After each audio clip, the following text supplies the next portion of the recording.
So as we get ready for this episode, I've been sitting around and I've been thinking about a couple things, and I haven't had an opportunity to insert this into our regular episodes or any particular topics, but I'm 62 years old. I've seen some pretty intensive things happen in my lifetime. Yes. As a younger boy growing up, I witnessed the murder of Martin Luther King. Powerful. I saw two Kennedy brothers killed inside of the same decade of the 60s, and even Malcolm X. And think about that. Unheard of. Those unheard of. It's right. All that potential right there. Those four people. Yeah, exactly. And who knows if the Kennedy family could have survived? They could have been working more with Martin Luther King. There could have been so many changes. Yes. We could have. Who knows what could have happened? It set back the black people so many years. The cause and all that stuff. And anybody of color or any kind of inequality situation you're in, set back by decades. Yes. So let's get this episode going, man. Yeah. So we had an episode where we talked a lot about the inequality, police brutality, the murder of George Floyd, the murder of Ahmaud Arbery, the Central Park incident with Amy Cooper. So now we're talking about the peaceful protesters, the rioters, and the looters. So first of all, let me tell to the world at large, you cannot cram all these people into one specific group. Okay, there are peaceful protesters who are going out there who are trying to protest. They're trying to protest inequality. They're trying to protest police violence. Then you have rioters, and the rioters can be disguised as people who are protesting peacefully, but they're waiting for anything to pop off so they can start rioting, so they can make it to a more aggressive, more violent, They can read the tenor of the crowd. They know exactly when to do what they plan to do. Yeah, and they're colorblind. So, it could be white people, black people, Asian people, Hispanic people, whatever. And then you have looters.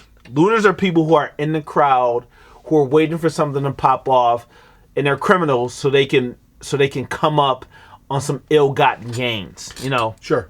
They break some windows. They steal some sneakers. They run out the door with 27-inch TVs. Well, now they're 40-inch TVs, whatever it might be. So those are the three people we know are definitely out there. Then, and I don't know for sure because I'm not in these riots. I'm not in these protests. Government shills, Yeah. They're also watching and taking photographs, too. They're watching people. Yes. White nationalists, neo-Nazis, maybe some racist cops who are out there to incite more of the fever pitch, to make more things, Well, you start to aggregate everything into more mania. You put gasoline on the fire. Yes, absolutely. And it's bullshit. And, I think the Russians are involved a little bit, too. The Russians have talked about this before, and I'm not just outright blaming the Russians or anything, but they influence people with green. No, absolutely. It can be a form of destabilization, we're a weakened country right now because there's no leadership stepping up. There's nothing. The fact that 45th referenced, George Wallace, who is a part of the police, he's in police culture, he's in police history. From the 60s. But he's known for being racist. You're segregating the lines. So one thing I want to get off the chest right now, and I want to tell people, there's no such thing as black on black crime. There's crime that's committed, and the perpetrators of these crimes are black, and they commit these crimes against other black people. So, yes, it's crime, but it's not black on black crime. And you got to be very wary of the language that you use, because it's circumstantial to the situations, the world that we're in. So personally, if you look at my genealogy, I'm half Native American and I'm half black. So let's just call me black. As far as America is concerned, I'm considered African American. You who are a white man would be considered an American. And the actual people who are in this country before the Americans, aka what you could call European Americans, and the African Americans came here, are actually the Americans. Native Americans are the true Americans. They are. Who should be called just Americans, But racism is so ingrained into the language that we speak, we don't even know it. Yeah, you take it for granted. You think it's almost like breathing. Either we're all American or I'm African American and you're European American, and we label and we really index everybody off, These white, or we're it's just the white all people American. that came to this country and took it over who actually put the labels on everything. I mean, who died and left Because they want to keep the segregation going. Yeah, exactly. They want to keep the strength of the lineage and all the different things that they believe in, all these theories and whatever. Yes. We're all Americans at heart. We're all Americans. Like me being half Sicilian, and then the other half is German and Hungarian. I don't call you European American. Yeah, but you don't call me like, German American. No. I'm not Italian American. I'm American. So as a race, as a society, as a culture, we need to break those stereotypes because words have power. So we need to get that out immediately. Okay? We're all Americans. It's the same thing like I always tell people. Dave Matthews, the music artist, he's African. He's not African American. He's not American. He's African. You know why? Because he was born in Africa. That's the etymology. Like that. Yeah. Like, one thing I want to say, and I've talked to a lot of friends, I've talked to a lot of different people. You have to understand, and kind of tying back into how we first started this episode, there are people who are out there who are peacefully protesting. Yeah, look at during the day at the end of these protests when the sun's out, mid-afternoon, they're at parks. There's families, there's parents, there's mothers and families and their husbands and whatnot. 5, 6 o'clock rolls around, everybody goes away, and then the termites come out. Yeah. The ones who want to infest things and ruin things. Yeah. The looters and the rioters. And we've experienced this in Buffalo. Like, we had one of our, is Villa. A shoe store in Buffalo, which, That's what got hit last night? Yeah, that's got hit in University Plaza at the supermarket. Now, that was probably pure looters, would you say? Shout out to the Tops. Yeah. That was probably pure looters, I would guess. That's looters. It's looters. But what the media wants to do is they want to try to, mingle everybody in. And that's bullshit. It's just, and, this thing about the media. So, first of all, you got celebrities, that they're contributing a little bit, aren't they, this time around? No, you got celebrities like John Cusack who are trying to film the riots that are going on, who are being attacked by police. You have like what's going on out in these streets is crazy. Like, you got the Amish coming out protesting, the brutality. You got the Coven of Witches coming out. Right. You had Batman come out. Oh, which was fucking that awesome. That should turn the tide right now. Yeah. And you have all of these different groups and all of these different people coming out to protest these riots, and it's protesters. Don't lump them in with the looters. There are looters, they are criminals, and they are there for the particular intent of just to riot and just to cause problems. Antifa? Yes. I really have noticed a lot of that too. Yeah. And obviously we talked about white supremacists and things. Yes. On another note, would you say that the TV show, the fantastic TV show Mr. Robot, has now become a reality? Yes. It really seems that way. The hacker group Anonymous, who's been dormant for the last 3 years, came out publicly, and they said, and they told the Minneapolis Police Department, if you attack or try to harm these peaceful protesters, we will shut down and we will expose you. And that's exactly what they did. Yeah. So shout out to Anonymous. One of their police buildings or one of their little important areas got shut down. Their whole internet went down or something. The Minneapolis Police Department server went down. Now, that's the group that actually wears the V for Vendetta masks. Correct? Yes. Those dudes are awesome. Yes. I got a V for Vendetta mask. I have a V for Vendetta mask. I'm not going to wear it. I'd like to put it on, but I'm not going to put it on. It's a if you haven't seen V for Vendetta, it is a phenomenal movie. Look at Alan Moore. Go for it. And think about this. A virus that started killing people in America. I know. How timely is that? Oh, it's more than timely. But here's the funny thing about it is, this all happened about the time when Ronald Reagan came into office. The genius writer and the man who knows a lot about things wrote Watchmen, which dealt with the fact that there was Alan Moore, baby. He wrote Watchmen, which dealt with Ronald Reagan taking over. And I've said this to many people that I know, that the Ronald Reagan stuff is the beginning of the changes in America, the heavy changes that we're now seeing that's taking right now. This is the culmination of everything that started in 1980. Okay. Alan Moore knew this. V for Vendetta was written just prior to Reagan being elected. England was suffering through the shit that we're going through now a few years prior to 1980.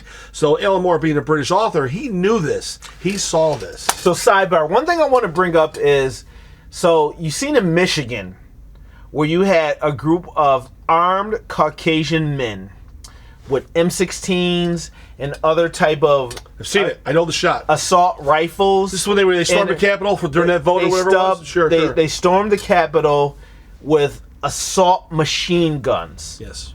Protesting that the Capitol be opened up. Nothing was done to them. Nothing at all. You look at it, you can go online and you can see like young white males who shot up black churches, young white males who shot up schools. The congenital gentleness of how they're being arrested, how they're being secured, adverse to just regular, peaceful protesters who they're knocking down their little blockades. They're knocking down, like they're just pouring out their water. They're brutalizing, like the aggression, like it's in fucking insane. Fuck these hyper aggressive cops. Fuck these racist fucking cops. Like my man John Boyega. Okay, yeah, from right. fucking Star Wars. Fuck these racist cops. Salute you, brother. Salute you. And like a lot of us feel like we shouldn't speak out of fear that we might get silenced, but fuck that. We have to. Well, right now we have to. There's too many things that have just happened recently. It's too much. It's reached a fever pitch, and we can't fucking take it. And it is what it is, and it's all inevitable, and things all just happen naturally, and they all fall into place. There's a reason for everything. If there's any reason why there's any good out there, and if you believe in a God or whatever it is, there's a reason for what has just taken place. We lost George, a great man. He sacrificed a lot for us. He is the key player in all of this now because of what's transpired. Yes. And may he rest in peace, and his family's brokenhearted, but he had no idea the purpose he was going to serve for this country. Yeah. And what it is. He's in the species of this conversation, he is instrumental in what's happening right now. Okay? He's sacrificed for the good. Yeah.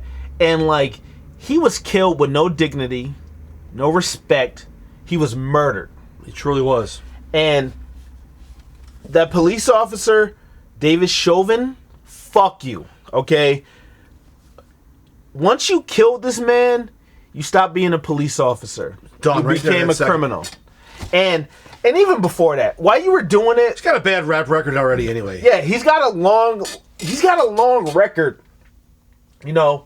of, committed crimes, against people of color. And the fact that it wasn't brought up earlier, fire the sergeant. Fire the fucking captain. Everybody. Okay? It needs to go up the fucking chain. Like this culture of protecting our own who are doing bad, fuck that. That's not good at all. There's a 13-year-old girl, I believe it was, who filmed the murder. The famous shot from the sidewalk point of view. That's the most seen video.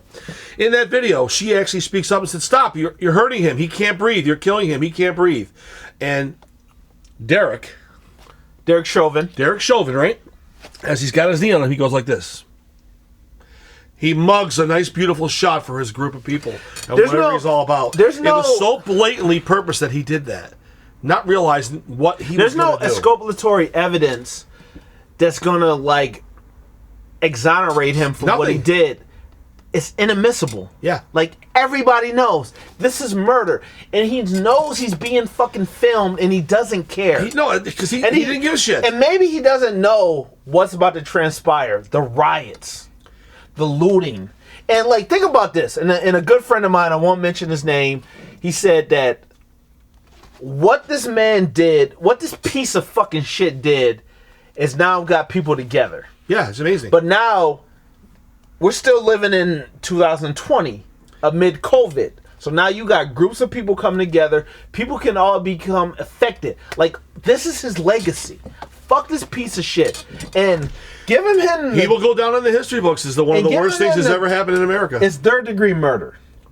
And I haven't done all the research, but some research says that this is the easiest and the most effective way to prosecute him and make sure that he gets... First degree is a tougher one. Yeah, first degree is a tougher one where, you can get off on technicalities. Yeah. So, hopefully he gets arrested. Yeah, but the bottom line, not the bottom line, I guess you could call it the bottom line. The most important fact I think that we have to keep in mind is if they had taken care of things from the get-go... Initially, this man should have been arrested. The attorney general, whatever his fucking name is, you arrest 4 guys, you put them in jail, you make it look good. If they get off off a little bit. Maybe only one has to go to jail for life. That's fine. But you can't wait 4 or 5 days after the initial murder to do this, because this whole situation is a mess. It's inept. It's inept because they disrespect and don't realize that was a black man that died. It was just another thug in their mind. Like you said earlier, there's no respect towards other colors of the human race. Yes, sir. Yes, sir. And until that happens in this country, bullshit. It's totally bullshit. It actually is hard to digest when you think about it. Dude, if you're a rational person, it makes no sense. Fucking horrifying. It is. It's bizarre. It's repugnant. It's disgusting. Like, dude, it's hard to watch. It's hard to watch, but think about this: all the cities and all the towns and all the damage that's taking place, and all the violence and all the stuff. Everything that's transpired. It's all Derek's fault. It's the Attorney General's fault, and it's the leader of the American country. Yes, our president. Yes, his legacy is shit. Fucking Donald Trump. Yeah, shit. We legacy. blame you, motherfucker. We blame you, and like. Think about that. All that money comes out of tax dollars. He's not been empathetic. He's not he's only stoked the fires. He's been quoted George Wallace. Since, He's made his racism blatant, and he wants this to happen because he wants to get reelected. Do not elect this man. Yeah, if you have any sense, you do not vote for this man. America cannot survive another 4 years of this motherfucker. It's bad. What I've noticed also, we're going to be wrapping this up in a few moments here, is I've noticed this since the court cases that took place, where actually he got off, whatever it was, which is a joke anyway. Yes, he's been more hell bent to take us all down with him more than ever. He's done more shit in 2020 than anybody's done in their whole lifetime. I just read Kevin Dutton's. He's a psychopath. I just read Kevin Dutton's The Wisdom of Psychopaths, and he fits the description. He's perfect. Just like this fucking David Chauvin. Fuck these motherfuckers. This is the way in. I'm sorry. We're out. This is our feelings. It is what it is. It is. We love you all. Please love us, respect us. We respect you, and love your brother, love your fellow American. We're in this together. Yes. Thank you very much. Weigh in.